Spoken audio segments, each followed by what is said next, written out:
Je ne peux jamais oublier Abraham. Je l'ai souvent cité en exemple. Mais je ne peux m'empêcher de le faire de nouveau. Je suis toujours impressionné par ce qu'il y a d'infiniment précieux dans la remarque qu'il fit à ses serviteurs lorsqu'il était en chemin pour sacrifier Isaac. Moi et le jeune homme, nous irons jusque-là pour adorer. Pour Abraham, l'offrande de son fils n'était pas un problème de sacrifice, c'était une question d'adoration. Pour lui, adorer Dieu, c'est lui donner son fils. Abraham reconnaissait cela comme étant la manière dont Dieu voulait être adoré. C'est pourquoi il offrit l'adoration de la manière désirée par Dieu. Frères et sœurs, bien-aimés en Christ, si quelqu'un n'a pas mis son tout sur l'autel de Dieu, je ne crois pas qu'il puisse vraiment l'adorer. Nous pouvons essayer de le faire, mais nous ne parviendrons pas réellement.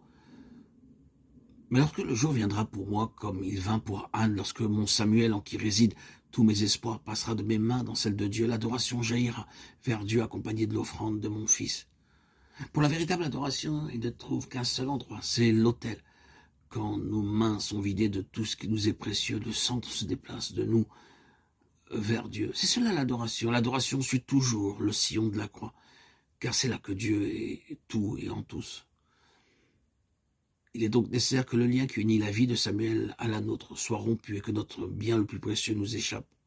Frères et sœurs, bien-aimés en Christ, nous pouvons vraiment dire d'une telle personne qu'elle a vraiment adoré le Seigneur. Ce n'est pas celui qui recherche la grâce de Dieu, mais qui cherche Dieu lui-même, qui est qualifié pour l'adorer dignement. Nous voyons cela dans l'exemple de Anne, qui nous fait voir ce qui pour elle était précieux au plus haut degré.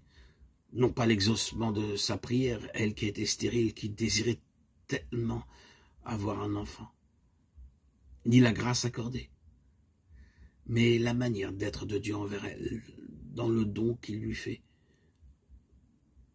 Dieu lui donna Samuel, et elle donna Samuel à Dieu. Lorsque Samuel passait de ses mains dans celles de Dieu, l'adoration jaillit de son cœur jusqu'au cœur de Dieu. Quelle merveille! Ce n'est que lorsque notre Samuel sera passé de nos mains dans celles de Dieu que nous commencerons à connaître ce que signifie l'adoration.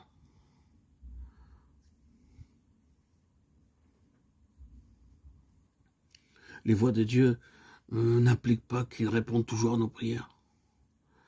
Le contraire est souvent la réalité. Nous ne prospérons pas nécessairement dans les voies de Dieu.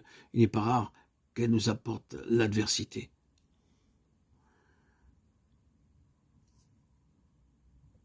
Quelle attitude doit être alors notre comportement? Dans 2 Samuel 12, nous avons le récit du péché de David avec Bathsheba. Dieu lui envoya le prophète Nathan pour lui dire, le fils qui t'est né mourra. David avait péché, mais il aimait son fils, même s'il était le fruit de son péché. Il avait un cœur de père et il avait plaidé avec Dieu pour qu'il lui conserve la vie. Mais Dieu avait dit, parce que tu as fait blasphémer les ennemis de l'Éternel en commettant cette action, le fils qui t'est né mourra. Cependant, lorsque l'enfant tomba malade, David implora Dieu dans la prière. Et il savait prier, nous le voyons dans les psaumes. David non seulement pria, mais il jeûna et passa la nuit couché par terre devant Dieu. Cependant, l'enfant mourut. Quiconque n'aurait pas été soumis à Dieu après l'avoir invoqué avec une telle intensité se serait détourné de lui, puisque sa prière n'avait pas été exaucée. De nombreux croyants ont une controverse avec Dieu lorsque ses voix s'opposent à leur voix. Il n'était pas ainsi de David. D'autres pouvaient se rebeller, lui non.